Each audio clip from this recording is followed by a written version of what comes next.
Next, we are covering Polycythemia Vera. This is the story of the rogue blood factory and the infamous JAK2 mutation. Let's dive right in. What happens when the marrow loses its off switch? Look at the comparisons on your screen.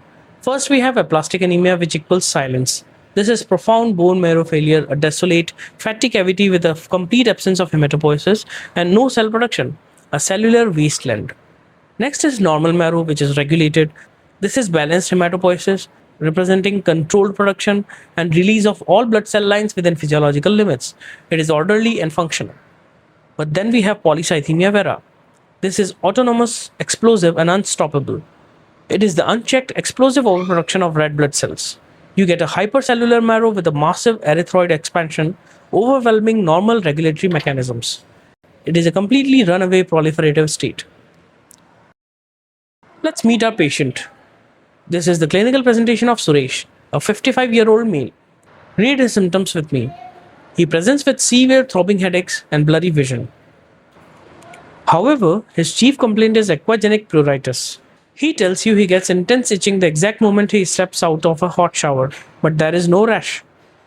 Finally, on physical exam, you notice facial plethora. His face is deeply flushed. We order blood work, and here is the CBC profile. The blood has turned into syrup. His hemoglobin is 20 gram per deciliter, which is a massive elevation. His hematocrit is at whopping 62% compared to the normal of around 45%. Look at the test tubes on the screen. You can visually see how much more space the red cells are taking up in the polycythemia vera tube. And notice the platelets and WBCs. They are also mildly elevated. This widespread increase across the board is known as panmyelosis. How did his blood get so thick? Let's look at the mechanism. Bypassing the manager. Normally, the kidney releases erythropoietin or EPO. The EPO binds to a stem cell receptor which activates the JAK2 kinase leading to RBC production. But in polycythemia vera, the stem cells ignore EPO completely. This results in autonomous non-stop RBC production without any external signal. Why do the stem cells ignore the manager? Because of the rogue factory switch, the JAK2 V617F mutation. This is present in over 95% of polycythemia vera patients. It is a somatic point mutation where valine, the V, is swapped for phenylalanine, the F, at the exact 617th position. This causes constitutive activation. The regulatory lock is destroyed and the receptor is functionally taped to the on position. That permanently on switch causes the domino effect of panmyelosis. Look at the three main consequences on the screen. First, hyperviscosity. A hematocrit greater than 60% creates a thick sludge. The microcirculation struggles to pump this fluid. The result? Headaches, dizziness, and blurry vision. Second, aquagenic pruritus. Because of panmyelosis, there are elevated mast cells and basophils. A sudden warm temperature triggers massive degranulation. The result? An excruciating histamine wave causing severe itching but no rash. And third, hyperuricemia. There is an astronomical cell turnover rate in the marrow, which generates excess uric acid from nucleic acid breakdown. The result? Gouty arthritis and uric acid kidney stones. Now pay close attention to the exam trap, differentiating polycythemia. To solve this, you must look at the manager erythropoietin or EPO levels. In primary polycythemia, which is PV, the marrow is autonomous due to the JAK2 mutation. Because the body is overflowing with RBCs, the kidneys stop producing EPO.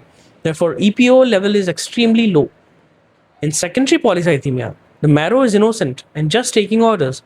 The trigger is usually systemic hypoxia from COPD, sleep apnea, or an EPO-secreting renal cell carcinoma. Therefore, the EPO level is high. Memorize the rule at the bottom. High hematocrit plus low EPO equals primary PV. High hematocrit plus high EPO equals secondary PV. What is the real danger for Suresh? Complications? The catastrophic clot. That hyperviscous sludge creates a severe risk for both arterial and venous thrombosis. Key clinical presentations include deep venous thrombosis, or DVTs, strokes, and myocardial infarctions. But look at the ultimate buzzword, Budd-Chiari syndrome. This is thrombosis of the hepatic veins. If you see this on an exam, it is a classic high-yield presentation for polycythemia vera. If the patient survives the clots, we reach the end game, burnout and transformation. After 10 to 15 years, the patient enters the spent phase. The bone marrow factory completely burns out and fibroblasts lay down dense collagen scar tissue, a condition called post-polycythemic myelofibrosis. Because the marrow is scarred, RBCs get squeezed as they try to escape, forming teardrop cells or dacryocytes. The collateral damage is that extramedullary hematopoiesis takes over in the liver and spleen, causing massive splenomegaly. Finally, there is malignant transformation risk, a 2 to 5% risk of mutating into a highly resistant acute myeloid leukemia or AML. How do we save Suresh? The treatment protocol is simple: bleeding the patient.